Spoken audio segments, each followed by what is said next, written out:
Honnêtement, aujourd'hui, c'est une journée de novembre pluvieuse, parfaite pour vous parler de la thématique du nouveau vlog que je vous propose, le Dark Academia.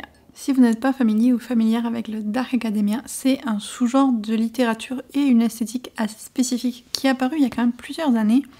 Mais plutôt que d'y aller avec ma vision des choses à moi et de mal vous expliquer les choses, je suis allée piocher quelques définitions et on va partir de là, comme ça on aura tous les mêmes bases. Donc selon Novel Air, le Dark Academia est un genre littéraire et esthétique qui s'articule autour des thèmes de l'académie, de l'intellectualisme et d'une atmosphère mystérieuse. Il se caractérise par l'accent mis sur les activités universitaires, une esthétique sombre et gothique, et implique souvent des thèmes de société secrète, d'intellectualisme et de passion pour l'apprentissage. Je pense que cette définition-là, c'est celle qui, pour moi, regroupe au mieux ce que j'imagine quand je pense Dark Academia. Parmi les titres les plus populaires, vous avez Le Maître des Illusions de Donna Tartt. Dernièrement, on a eu Babel de R.F. Huang, Nine House de Leigh Bardugo, ou encore The Atlas Six, et même If We Were Villain de M.L. Rio. Et c'est que des livres que j'ai de beaucoup aimé à complètement adoré. Donc vous comprendrez que c'est un genre que j'ai envie de plus explorer et j'ai sélectionné 3 titres pour cette vidéo. Alors il y a 2 options. La première, c'est des livres qui correspondent vraiment à la définition que je vous ai lue du Dark Academia. Ou alors, et ça c'est quelque chose que je discutais avec Valentine du compte Literature Witch sur Instagram, à suivre si ce n'est pas encore le cas, c'est des livres que des personnages de Dark Academia liraient. Donc si on imagine, par exemple, les personnages dans If We Were Villain de M.L. Rio, qui sont des étudiants et des étudiantes du théâtre, qu'est-ce que ces personnes-là liraient? Donc c'est un peu les 2 optiques que j'ai pris pour mon choix de lecture que je vais vous présenter. En premier, on a d'ailleurs un livre qui correspond à cette deuxième définition, c'est Rebecca de Daphné du Maurier, parce que même si on n'est pas dans un décor académique, vu que là on est plus dans un espèce de manoir et qu'on va suivre un couple marié où le mari a beaucoup d'étranges secrets, je trouve que l'ambiance gothique est très présente et que un étudiant d'une université type Oxford ou Cambridge ou quelque chose comme ça qu'on retrouve dans les livres de Dark Academia, ce serait définitivement une lecture qu'ils auraient dans leur pile à lire. Le prochain que j'ai aussi correspond à cette deuxième définition puisqu'il s'agit de Lady Macbeth de Ava Reid. Je pense que pour tout étudiant universitaire qui étudie la littérature, Shakespeare est un incontournable. Moi, je le prends un petit peu à ma sauce avec cette réécriture qui est plus orientée donc autour de Lady Macbeth, issue de la pièce Macbeth de Shakespeare. Je n'ai jamais lu la pièce originale Macbeth de Shakespeare. Je connais un petit peu les thématiques, on va dire, donc j'espère que ça va pas trop me bloquer. On verra bien. Et puis le dernier, lui, correspond plus à la première définition vraiment du Dark Academia pur, puisqu'il s'agit de In These Hollowed Halls, qui est une anthologie de Dark Academia. C'est écrit dans le titre. Donc là, le message est assez clair. Et je suis particulièrement impatiente de le lire parce qu'il y a une nouvelle là-dedans de Olivia Blake, qui a donc écrit The Atlas Six, que j'ai adoré, qui a été un vrai coup de cœur pour moi, et M.L. Rio, qui a écrit If You Were Villain. Les autres auteurs, je pense pas que je les connaisse, mais je suis curieuse de les découvrir, c'est pour ça que j'aime vraiment les anthologies, donc un recueil d'histoires courtes autour d'un même thème. J'aime vraiment beaucoup et j'ai envie d'en lire plus. Donc là, avec cette thématique, c'est parfait pour le mois de novembre. Donc voilà pour la petite sélection de ce vlog. Franchement, je suis hyper impatiente de lire ces livres. Donc si c'est un programme qui vous tente, installez-vous confortablement avec une bonne tasse de thé bien chaud. Moi j'ai la mienne là qui est énorme. Et c'est parti.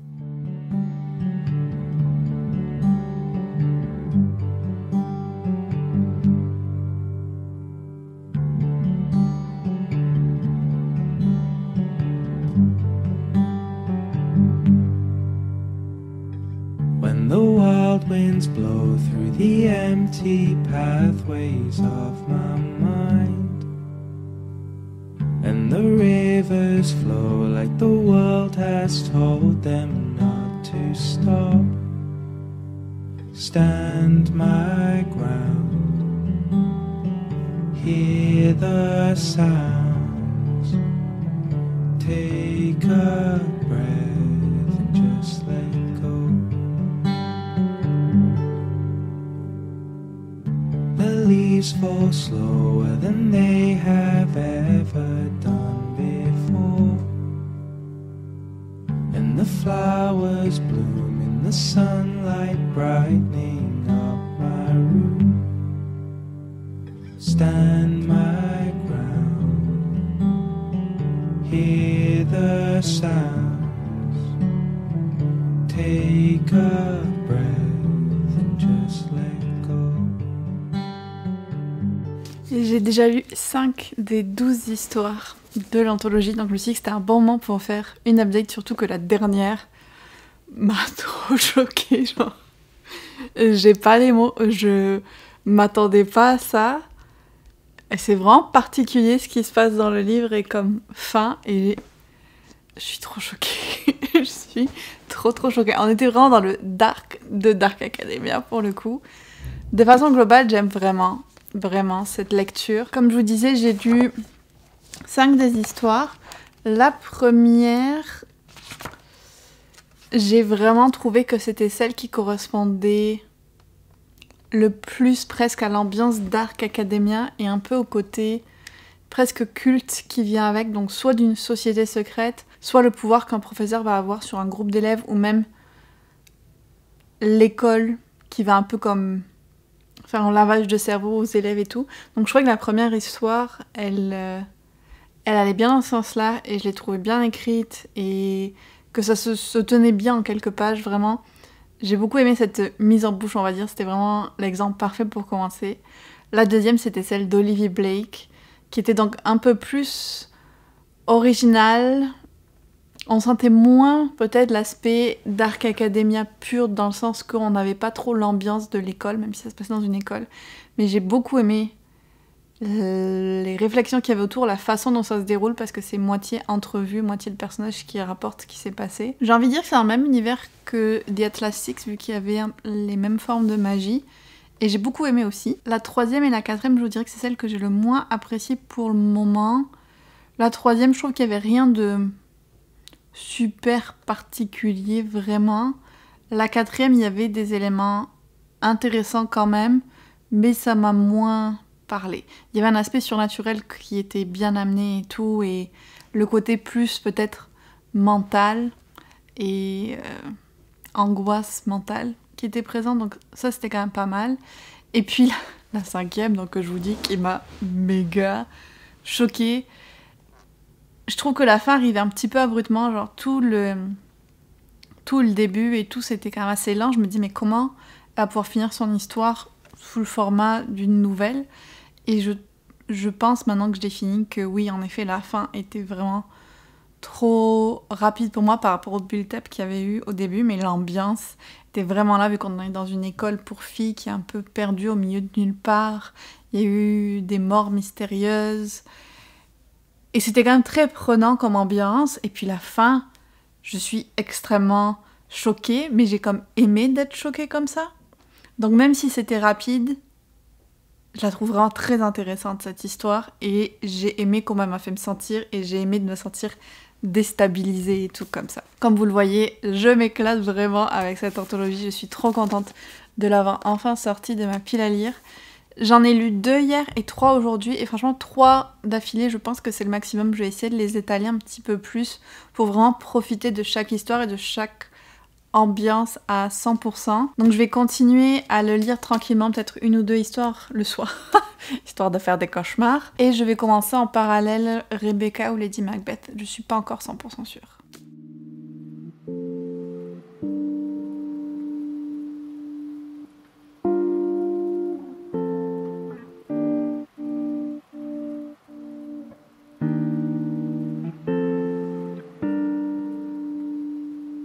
Bon, je lis, je vous fais pas d'update. Donc là, je prends 5 minutes pour vous dire que j'ai terminé In These Hallowed Halls et j'ai vraiment beaucoup aimé. Pas toutes les histoires au même niveau, genre il y en a une que j'ai vraiment pas tant aimée, puis je voyais pas trop le rapport avec du Dark Academia, honnêtement. C'était sur une tuerie dans une école, mais c'était plus comme dans un type lycée.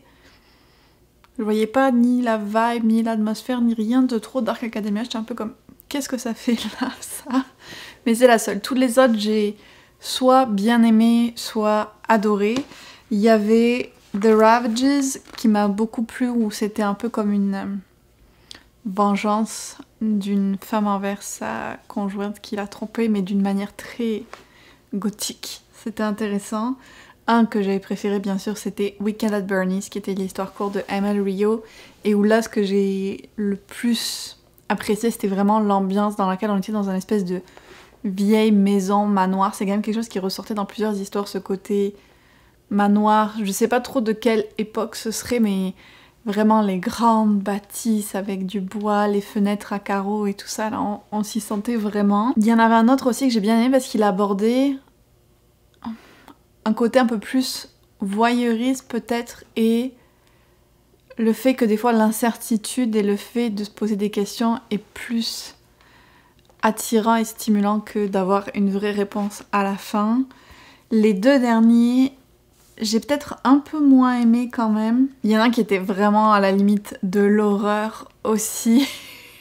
Celui-là, la façon dont il se finit, c'était vraiment genre oh, dégueu, dégueu, dégueu. Mais c'est intéressant à lire quand même.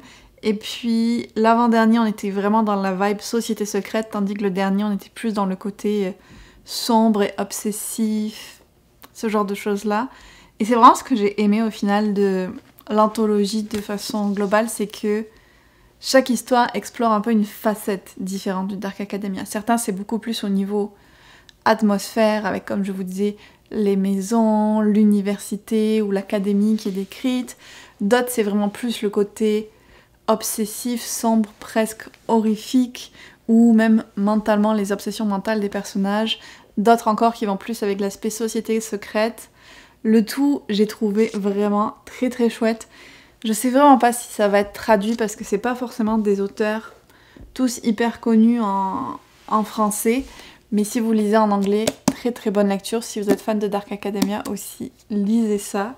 Et à côté, j'ai bien avancé maintenant dans Rebecca de Daphné du Maurier. Alors le début a été un petit peu laborieux, pas à cause du livre, en tout cas pas d'une façon négative, mais parce que l'écriture est très dense, très complexe, très belle aussi. Franchement, les descriptions sont vraiment magnifiques et je trouve que l'autrice arrive vraiment à nous plonger dans l'ambiance. Mais du coup, vu qu'en plus c'est écrit petit, j'ai mis un peu de temps à vraiment me sentir bien dans cet univers-là. Si vous ne connaissez pas l'histoire, on a un personnage féminin dont on ne sait jamais le nom, ce qui est quand même très intéressant, qui est notre narrateur, et qui va raconter un petit peu sa rencontre avec Maxime de Winters, qui est... je sais pas s'il a un titre, mais c'est quelqu'un de très riche, très bien nanti, qui a un manoir qui s'appelle Manderley. Et elle le rencontre alors qu'elle est en vacances à Monte Carlo et qu'elle est un peu comme la compagnon / servante d'une vieille dame. Et très très vite, il va y avoir une romance entre eux et il va la demander en mariage. Mais ça va vraiment super vite et il n'y a jamais comme de déclaration d'amour de sa part ou quoi. C'est quand même assez particulier leur dynamique. Elle va dire oui et elle va se retrouver propulsée comme dame du manoir alors qu'elle a aucune idée de qu'est-ce qu'elle fabrique. Elle a 21 ans, lui il en a 42, donc il y a une grosse différence d'âge. Et elle n'a pas du tout été élevée dans la même société, donc elle n'a aucune idée de comment se tenir, comment s'adresser aux serviteurs qu'il y a dans le manoir. Il y en a vraiment beaucoup, ou même aux autres personnes qui viennent leur rendre visite. Elle vient vraiment pas du même milieu. On a un petit peu ce côté Downton Abbey, dans un sens, pour vous faire une idée du niveau de richesse. Et puis, en fait, ce qu'on se rend compte assez rapidement, c'est que tout le manoir et la vie de Maxime, donc son mari, sont vraiment sous l'ombre de l'ancienne femme qu'il avait, Rebecca. Donc pour lui c'est un peu un sujet tabou, il en parle pas du tout. Dès qu'il y a quelque chose qui se rapproche à ce qui se serait passé, parce qu'apparemment Rebecca s'est noyée, il devient sombre, il va pas bien et tout, donc elle en parle pas trop. À côté de ça, elle vit vraiment dans son ombre parce que dès qu'elle veut faire quelque chose dans le manoir, on lui dit « Ah, l'ancienne maîtresse Rebecca, elle mettait pas les trucs là, elle faisait ci, elle faisait ça. » La gouvernante, je pense que c'est ça son titre, apparemment elle idolâtrait Rebecca, donc elle est pas forcément très accueillante envers notre narratrice. Donc il y a un peu cette ambiance lourde qui vient se mettre en place à Manderley, alors qu'elle se faisait une vision beaucoup plus innocente, on va dire, de la chose. C'est quand même assez agréable à lire parce que ça s'installe doucement. Genre, je sais où ça s'en va parce que j'ai vu le film, mais quand on le lit, je trouve que ça vient tranquillement, ce côté oppressant vient petit à petit, on sent dès le début quelque chose qui ne va pas, mais sinon c'est vraiment une lourdeur qui croît au fur et à mesure des chapitres. Alors tout ce qui est ambiance, écriture, je suis fan, j'aime beaucoup, mais alors l'héroïne me frustre un petit peu. J'essaye de la comprendre. Elle a 21 ans, elle est tombée amoureuse très rapidement d'un homme beaucoup plus vieux, beaucoup plus riche, qui vient d'un milieu différent et tout, elle sait pas trop où elle va. J'essaye de la comprendre et de sympathiser, mais des fois je me dis elle fait aucun effort. Genre elle est très insecure, elle a vraiment pas beaucoup de confiance en elle, elle est très timide, elle n'ose pas s'imposer et elle se met dans des situations, en fait elle a aucune prise de pouvoir. Elle se fait vraiment trimballer d'un truc à l'autre, même par les serviteurs du manoir, par tout le monde en fait. Elle fait rien pour aider sa situation non plus, c'est comme on la voit d'une certaine manière et elle pourrait se dire ben non je vais leur montrer que je vais m'intéresser, que je vais changer les choses, que les choses vont être un peu différentes, prendre mon rôle et tout. Et au lieu de ça, elle se recroqueville encore plus et elle se laisse vraiment trimballer par ce qui se passe. Elle n'ose pas dire les choses à la gouvernante ou au majordome. À un moment, elle casse un bibelot et elle le cache comme une enfant. Genre vraiment, elle prend pas du tout sa place de maîtresse de maison. Et au lieu d'essayer de faire des choses qui arrangent la situation, elle fait des trucs qui l'empirent. Donc t'as envie de la secouer un petit peu à un moment et de dire oui, je comprends que c'est difficile pour toi, mais fais quelque chose. Mais non. Puis elle est vraiment dans le cliché de la petite chose fragile qui trébuche ou qui fait tomber des choses. La maladresse romancisée vraiment qu'on voit dans les personnages d'héroïnes super souvent. Elle est à fond là-dedans.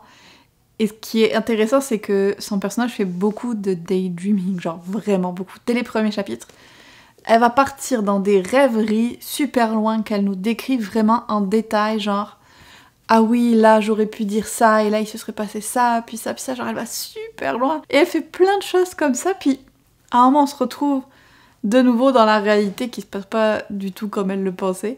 Et j'aime bien quand même, c'est intéressant et ça donne une bonne perspective sur qu'est-ce qui se passe dans sa tête. Mais voilà, son innocence et son ingénuité, c'est une ingénue, je suis plus sûre de quel est le mot exact, mais son côté très ingénu me frustre un peu, surtout qu'il n'y a pas d'évolution à ce niveau-là du tout pour son personnage. Mais ça ne m'empêche pas d'apprécier ma lecture, puis je sais que c'est un personnage qui est écrit pour être comme ça aussi, quand même, et qui a ce rôle-là un peu dans l'histoire. Donc j'ai hâte de continuer, surtout que là je pense qu'il y a une scène dont je me suis souvenue dans le film qui devrait arriver dans pas trop longtemps. Puis j'ai aussi hâte de voir comment ça va être différent du film, s'il va y avoir des choses en plus. J'ai même envie de revoir le film en fait presque une fois que j'aurai fini le livre. Donc je suis quand même très contente de lire ce classique parce que ça m'arrive pas souvent et pour le moment ça se passe très bien. Ce qui est très drôle, c'est qu'il y a une de mes Patreons qui est en train de le lire et genre aujourd'hui j'ai fait des reading sprints et on en était exactement au même endroit dans le livre, on a fini au même endroit et je trouve ça trop fun quand il y a des coïncidences comme ça. Puis j'ai vu qu'il y avait plein de personnes aussi dans les reading sprints qui l'avaient lu et qui l'avaient beaucoup aimé. Donc ça m'encourage aussi et c'est une bonne expérience pour le moment et je trouve que c'est vraiment un livre qui correspond à ce qu'un personnage de Dark Academia pourrait lire, genre à 100%. Donc très contente de mon choix. Je réfléchissais aussi que pour améliorer encore plus mon expérience Dark Academia, j'allais revoir Wednesday, ça fait longtemps que je veux revoir. Et c'est une série qui va quand même plus ou moins dans cette vibe-là. Peut-être que l'aspect surnaturel est plus important, mais on a ce côté quand même gothique, définitivement, avec la famille Addams. Le côté assez sombre, société secrète aussi, on l'a à 100%. Donc je trouve que ça correspond pas mal au Dark Academia. J'ai bien envie du coup de la revoir, en attendant que la saison 2 sorte un jour. Donc je vais me faire un petit thé, puis me mettre 1 ou 2 épisodes, peut-être pendant que je fais du montage, comme j'ai déjà vu. Ça va être chouette.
Je vous fais toujours les updates de lecture soit d'ici, soit du canapé. J'espère que c'est pas trop ennuyeux pour vous.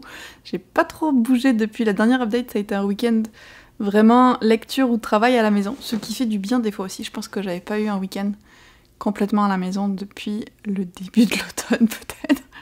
Ça fait pas mal. Et je me suis rendu compte que je pouvais vraiment lire beaucoup quand je faisais ça. Parce que hier, j'ai terminé Rebecca de Daphné du Maurier. Je sais pas pourquoi, dès que je parle de ce livre, je dis Rebecca de Daphné du Maurier. Je dis pas juste Rebecca. C'est comme un réflexe. Comme si c'était ça le titre entier du livre. Mais non, non. J'ai donc terminé Rebecca. Et c'était vraiment une lecture très intéressante. J'ai pas eu de grosses surprises parce que, comme je vous disais, j'ai vu le film de Netflix, même si je pense que il y a une partie qui est beaucoup plus élaborée dans le livre et qui donc maintient l'attention pendant plus longtemps et c'était vraiment chouette. La fin, je me souvenais plus exactement, à part que je savais que ça finissait mal, vu que de toute façon, on nous le dit au début du livre. Et je me souvenais plus exactement de qu'est-ce qui se passait. Et ce type de fin, je le trouve extrêmement intéressant et ça amène un côté slick à l'histoire aussi, qui est vraiment à analyser un petit peu. Et j'ai lu le Afterworld qui a écrit de Sally Bowman, qui je pense est une autre autrice, qui m'a donné encore plus de perspective dans ma lecture d'aller au-delà du premier niveau, on va dire, de compréhension un petit peu et qui ouvre plusieurs pistes d'interprétation. Et j'ai trouvé ça vraiment très intéressant et ça m'a donné envie d'aller lire un peu des analyses du livre parce qu'il y a vraiment plusieurs niveaux et tu te rends compte qu'elle a fait une histoire qui est extrêmement riche, qui va bien au-delà de la romance gothique, qui parle vraiment de la place des femmes, de comment tu peux te faire absorber dans un mariage au point de perdre ton identité, les différents types de manipulations qu'il peut y avoir, puis la perspective qu'on prend malgré nous, malgré une fois qu'on sait ce qui s'est passé, c'est comme si on continue à suivre un peu l'opinion et la perspective du narrateur et on se laisse entraîner là-dedans. C'est vraiment... ça fait réfléchir.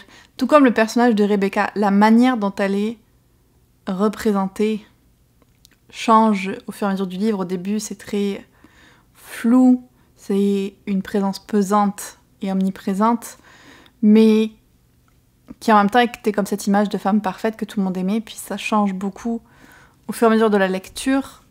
La relation entre la narratrice et son mari évolue beaucoup aussi soudainement, et il y a des éléments qui étaient soulevés dans le Afterword qui venaient amener aussi une autre compréhension à l'histoire que celle qu'on peut avoir du premier abord. Genre moi je m'étais dit un truc quand je lisais, bon j'ai plein de pensées sur leur relation, mais il y a des trucs que je mets sur l'époque aussi et tout, mais j'avais vu certains trucs pendant que je lisais, sans y faire nécessairement attention ou sans l'analyser d'une certaine manière, et en lisant le Afterword, ça m'a fait repenser. Donc oui, j'ai vraiment envie d'aller creuser un peu plus sur les différents niveaux de lecture de ce texte, mais ce que je peux dire, c'est que Daphné du Maurier est vraiment une autrice brillante, j'ai envie de dire, parce que tout ce qu'elle arrive à mettre dans son histoire, tous les niveaux d'interprétation qu'il y a, en plus de l'écriture qui est vraiment belle. Et ça me fait rire parce qu'à la fin, dans le Afterword, justement, il y a la personne qui disait que, comme on est dans la tête de la narratrice qui est une jeune femme, l'écriture des premiers chapitres est comme une écriture poétique forcée et un peu trop présente. Et moi, j'étais comme, ah oui, je trouve ça vraiment beau l'écriture et tout. Du coup, après, ça m'a fait repenser, ah oui, c'était ça en fait. Bon, bah moi, je la trouvais juste vraiment très lyrique, son écriture. Un peu lourde aussi, comme je vous disais, mais j'avais pas pensé que ça pouvait être fait exprès pour se mettre dans la peau de la narratrice. Bref, un livre qui donne à réfléchir, et je comprends pourquoi c'est un classique, parce que vraiment, ouais, très très dense, et beaucoup d'éléments analysés. Je suis bien contente d'avoir fait cette lecture, et d'avoir un autre classique que je peux ajouter à la liste des classiques que j'aime aussi, parce que c'est une liste qui est très très courte. Et puis aujourd'hui, alors écoutez, j'ai commencé, pendant les Reading Sprint Patreon, Lady Macbeth, et c'est ce qui m'a motivée à vous faire l'update maintenant et pas à attendre demain et qu'il y ait de la lumière dehors ou quoi, c'est parce que j'ai vraiment envie de continuer le livre. Je suis plongée dedans immédiatement, à 100%, et là j'ai déjà lu 100 pages cet après-midi, le livre en fait un peu moins de 300 et je vise de lire la moitié. En fait, aujourd'hui, si jamais j'ai du temps pour lire encore ce soir, parce que je suis à fond dedans, dans cette ambiance que Avery a créée. Je peux pas vous en dire trop sur le personnage de Lady Macbeth, tel qu'il a été créé par Shakespeare, à part que je sais qu'elle joue un mauvais rôle dans l'histoire. Je sais même pas si c'est par rapport à son mari ou par rapport à quelqu'un d'autre. Et puis là, il y a juste écrit une réinvention de Lady Macbeth, la vilaine la plus populaire, connue de Shakespeare. J'aurais pu aller dans mon vlog dans la peau du vilain, en fait, peut-être. Et donc, voilà, je suis allée dans ce livre en sachant seulement que c'était toute la genèse, toute l'histoire du personnage avant qu'on en arrive au moment de la pièce de Shakespeare. Je sais pas si ça va couvrir cette partie-là, mais pour moi, c'était vraiment qu'est-ce qui l'avait amené à jouer ce rôle-là dans Shakespeare. Et j'aime beaucoup la dernière phrase. Donc que cette histoire is giving her a voice, a past and a power that transform the story men have written for her.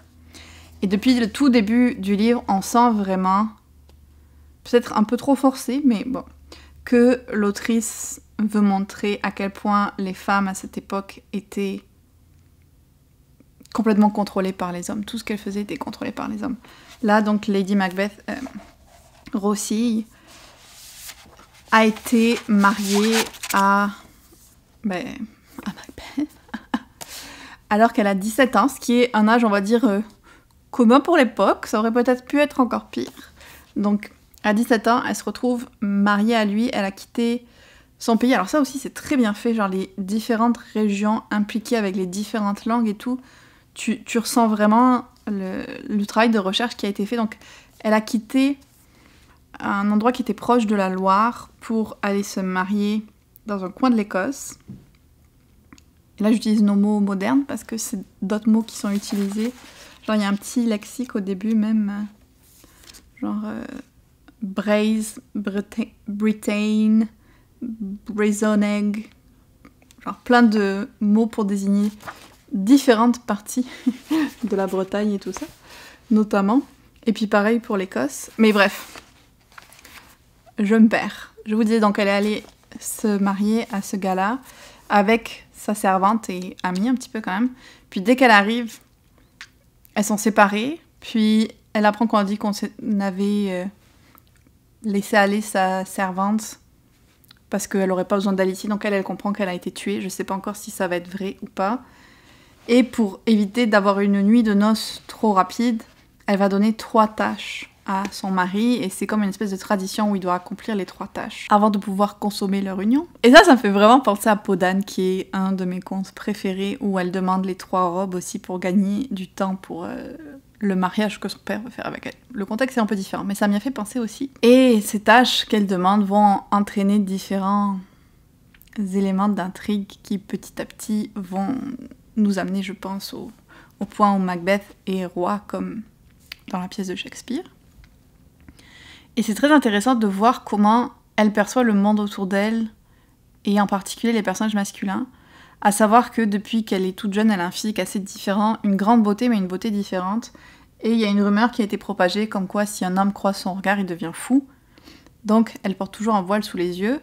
Mais ce qu'on apprend après, c'est que En fait, il y a eu une histoire quand elle était jeune avec un stable bull, genre un garçon d'écurie, où il a croisé son regard et elle l'aurait poussé à ressentir du désir pour elle à cause de elle, le désir qu'elle ressentait pour lui. Et peut-être c'est vrai, peut-être qu'elle a ce pouvoir sur l'état mental des hommes. C'est une possibilité parce qu'il y a un peu de surnaturel dedans.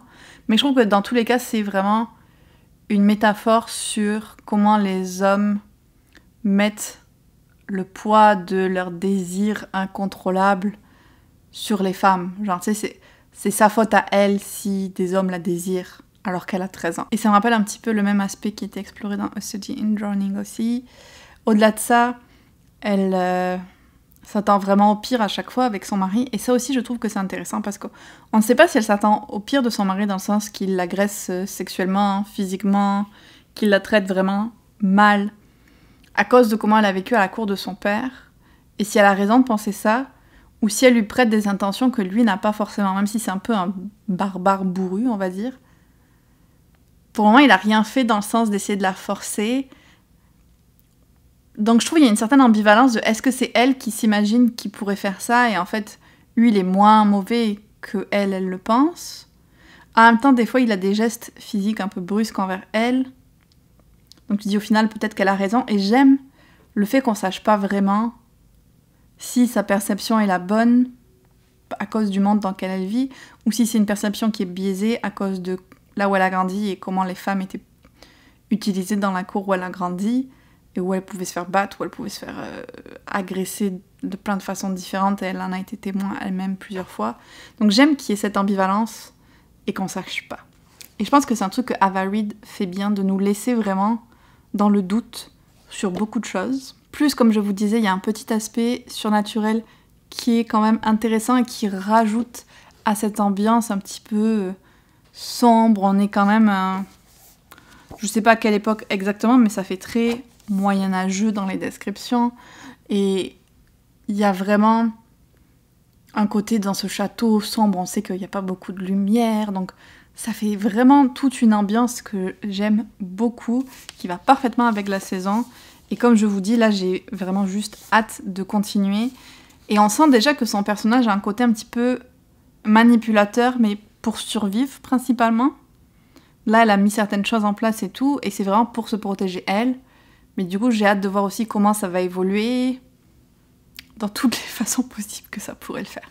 Donc oui, pour le moment, j'adore.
La semaine a été et est encore méga chargée, même ce week-end je n'ai pas arrêté, c'est vraiment intense comme période, ça tombe trop mal que ma période la plus chargée au travail tombe en même temps que la préparation du Cold Winter Challenge. Donc je vous fais cet update plusieurs jours après avoir fini Lady Macbeth parce que je l'ai vraiment dévoré. Je l'ai commencé dimanche et lundi soir il était fini. En même temps il est pas très très long, il fait 300 pages. Et ça se lit très vite, j'ai trouvé que c'était vraiment une lecture fluide. Et moi, je suis complètement tombée dans l'ambiance dans laquelle nous plongeait Ava Reid, exactement comme ça m'avait fait dans A Study in Drowning. Pour moi, son écriture fonctionne très bien. Et son texte, c'est très sombre. L'ambiance vraiment tu sens que les choses vont mal tourner. Mais j'avais espoir parce que dans le study of journaling, il y avait quand même une relation positive. Donc je me suis dit, ok, il va y avoir quelque chose là aussi, je peux pas croire que ça va mal se terminer. Mais on plonge vraiment dans les abysses de l'humanité quand même. Comme je vous l'avais dit plus tôt, je ne connais pas la pièce de Shakespeare, à part vraiment en gros. Mais je suis allée lire un petit peu après le rôle du personnage de Lady Macbeth dans la pièce. Et je trouve que la réécriture proposée par Ava Reid amène vraiment des thèmes intéressants et une perspective des personnages féminins, mais aussi une perspective féministe sur l'histoire. Et j'ai beaucoup aimé ça. Ça explorait aussi les légendes à la fois de l'ancienne Écosse, de la Bretagne. Ça parle de Mélusine, ça parle de plein d'éléments comme ça où tu sens que l'autrice a vraiment fait de la recherche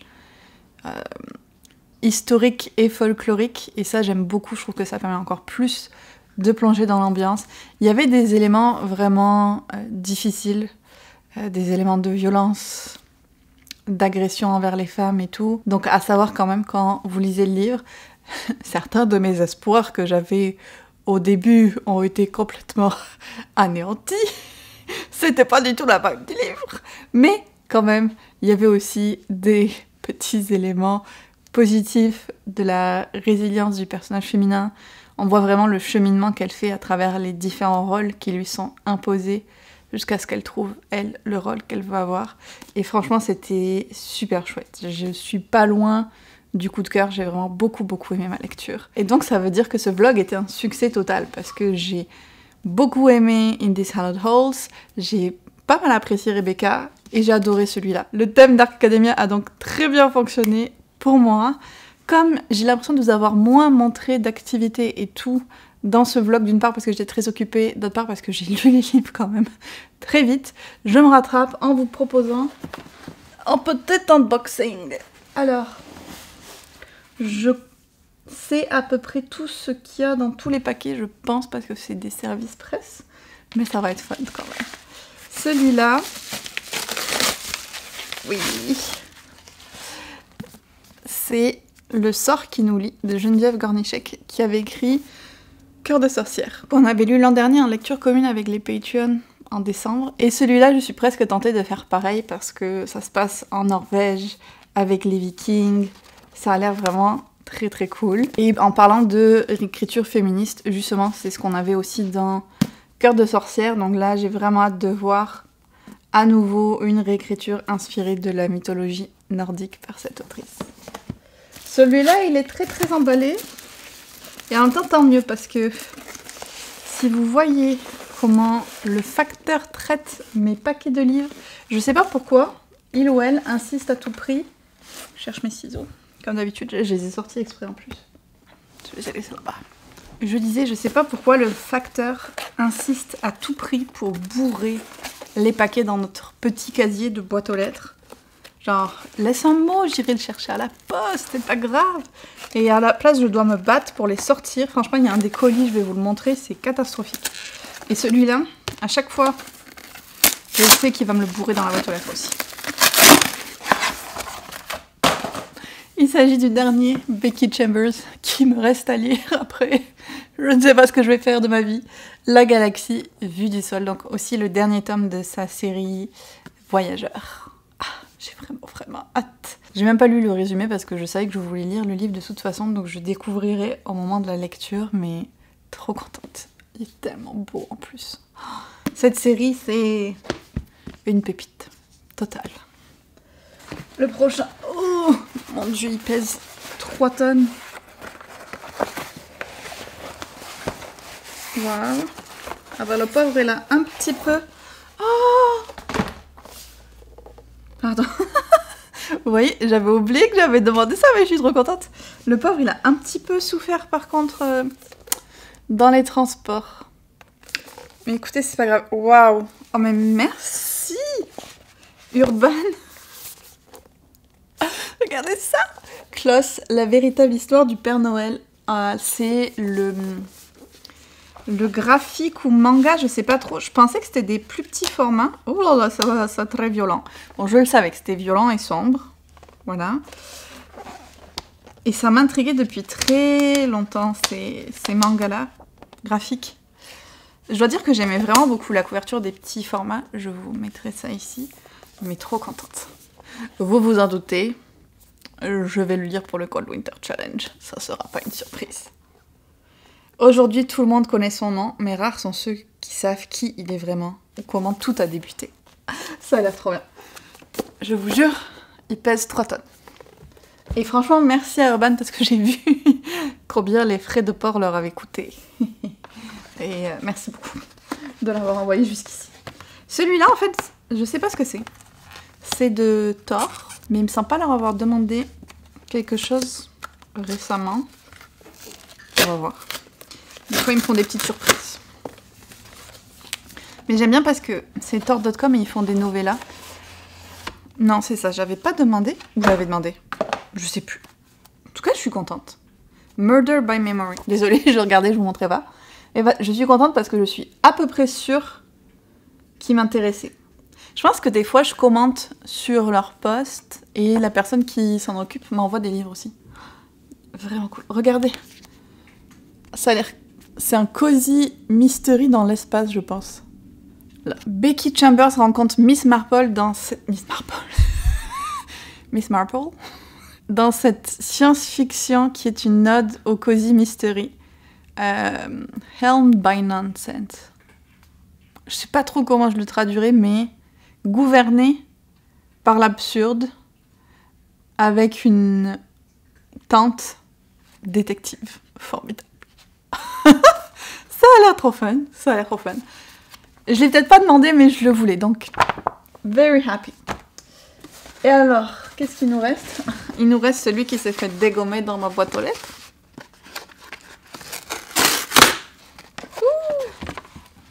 Yes! C'est... J'adore que j'ai reçu le tome 2 avant de recevoir le tome 1. Retour à St. Mary Hill, Cozy Christmas Mystery. Je pense que c'est le tome 2. Peut-être que... Parce que ça dit retour, mais en fait, peut-être que c'est le tome 1. 2023. Ah non, c'est le tome 1. J'ai redit, pardon. J'ai redit. C'est le tome 1. Et lui, je veux le proposer dans nos choix de lecture commune Patreon pour le mois de décembre dans les votes. Donc, un petit Cozy Mystery de Noël. J'aime bien, ça vous donne des teasers un petit peu de à quoi va ressembler ma pile à lire du Cold Winter Challenge. Je sais pas si ça donne d'autres indices sur le thème. Ça peut. Mais je suis pas sûre que ça vous clarifie tout non plus. Bref, j'ai tout ouvert.